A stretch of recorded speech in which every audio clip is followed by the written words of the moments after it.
Good afternoon, everybody, and welcome. My name is Clare Lees, and I'm the Vice Dean of the School of Advanced Study at the University of London. I'm also Director of the Institute of English Studies, which is one of the co-hosts of this event this afternoon. And I'm also a Professor of Medieval Literature. And I want to say all those three things because, like English, we are varied, we are multiple, and we are flexible. We wear many hats. I'm very excited to have Kate Daubney, Director of the Careers Group at the University of London, Liz Wilkinson, Victoria Wood, who's also helped arrange this session. And I want to give a shout out to Ellie Hardy, who you will see later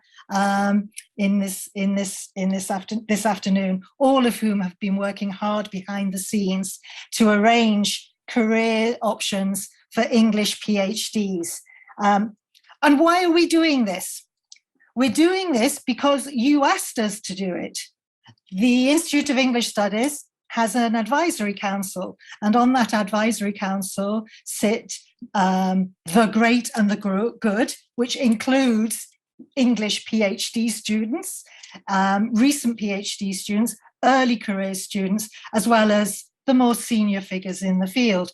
And for the last couple of years, the early career reps on that committee have said, Clare, we like our careers people, we feel supported in our departments, but nobody's speaking for English nationally, more broadly, and thinking about English from a researcher's point of view. Can you do something? So that's how it started. And I think that says something about English PhDs. They know how to ask for things. And I think that's really important. Here at the Institute of English Studies, our remit is a national one.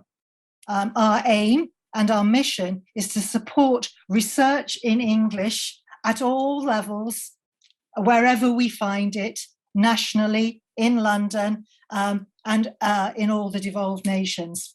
So we have a big task, and we're a small group.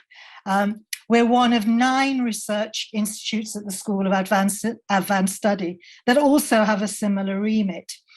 And one of the ways that we can support English researchers is by giving you opportunities to think hard about your career, your future, and your potential.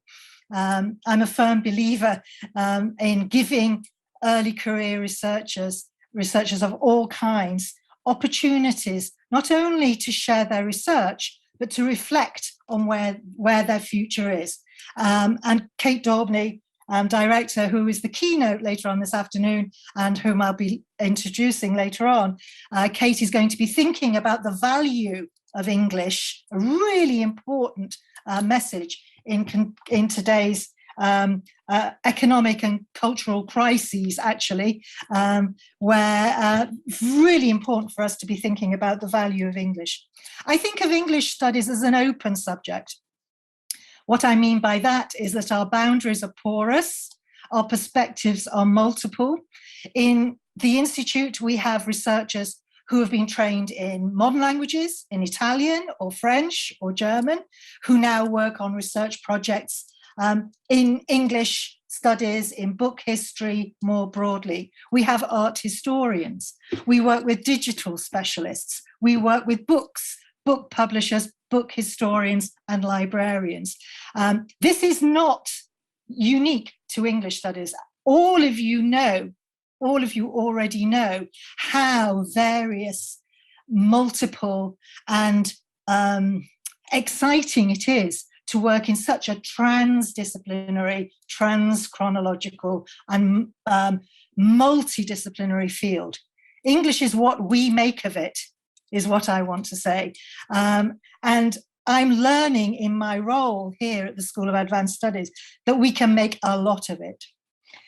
So what I thought would be very useful for us to do, as I'm warming up, getting you settled in, giving you time to think about what you want from English studies, And what I thought was just jot down all the careers that I know, English graduates that I've worked with, some of whom are here today, but also of colleagues, of students, former students, past and present. And I thought that would be an interesting insight into English studies. And it's not in any order, it's exactly off the top of my head. And I gave myself 5 minutes to do this. So I think you could add more. So what are we after our PhD? We are librarians. We are policy experts. We work in museums and galleries. We have created startups. We're economists. We work in business. We work in tourism. We are lawyers. We are judges. We work pro bono and we earn large incomes. We work in civic society. We work with local government. We participated in COP26. We're civil servants. We're speechwriters. We work for government ministers. We work in comms, as I've learned to call it, communications, and marketing, marcoms, as I've learned to call it. We're information analysts. We work in publishing. We sell books.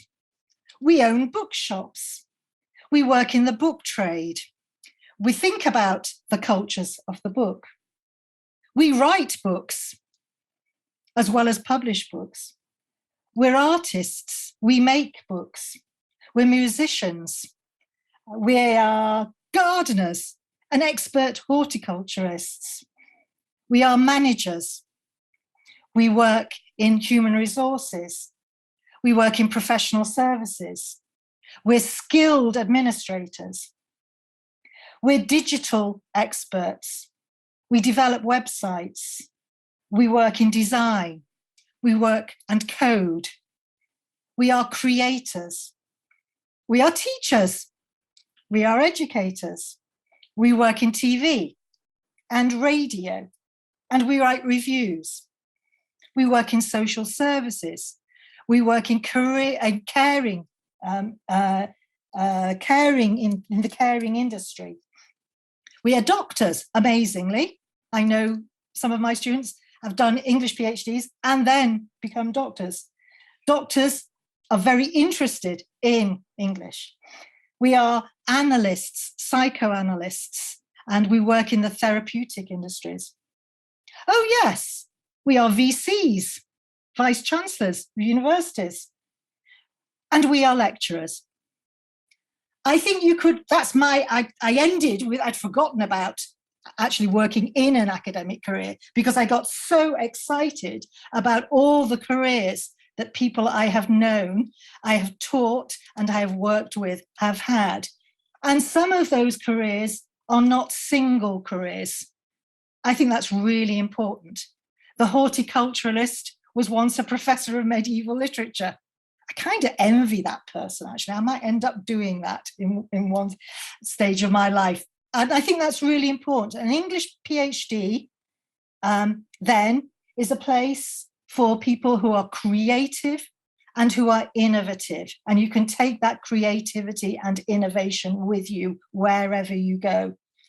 I think of PhDs, whether you are embarking on one, whether you are about to submit one, good luck, that's the scariest moment of all, or whether you have recently graduated. I think of PhDs as the most remarkable cohort of people. You're committed, you're hardworking. It's a terrifying time.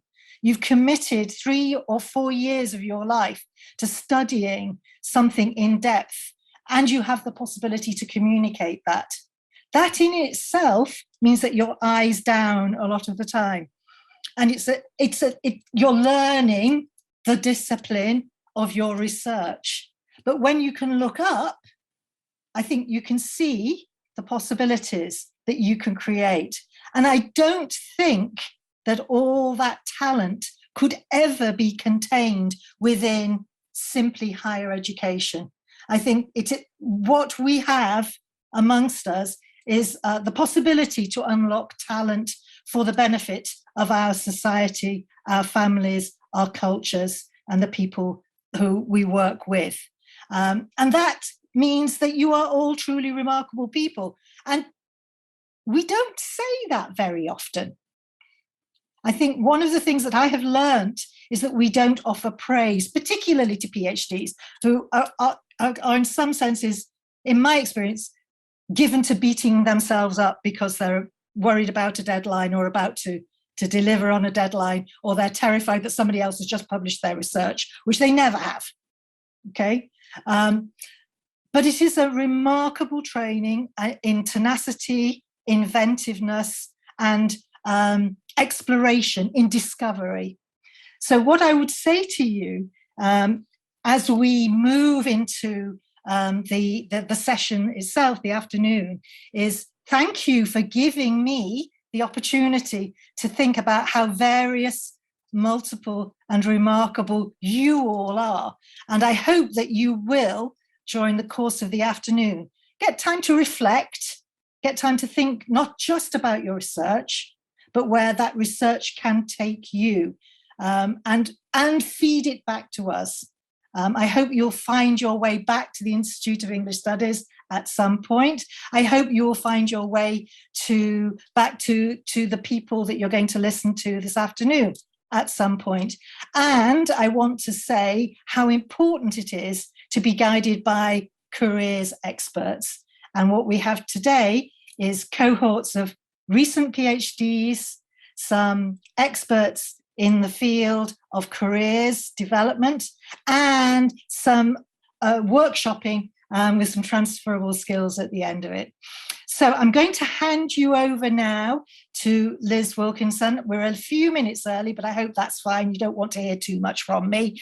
What you really want to do is listen to recent PhDs, and I'm keen to listen to you guys. And Liz will steer us into the next session. So again, welcome. Please feed in into comments in Q&A, and I look forward to listening to the whole of the afternoon. Thank you.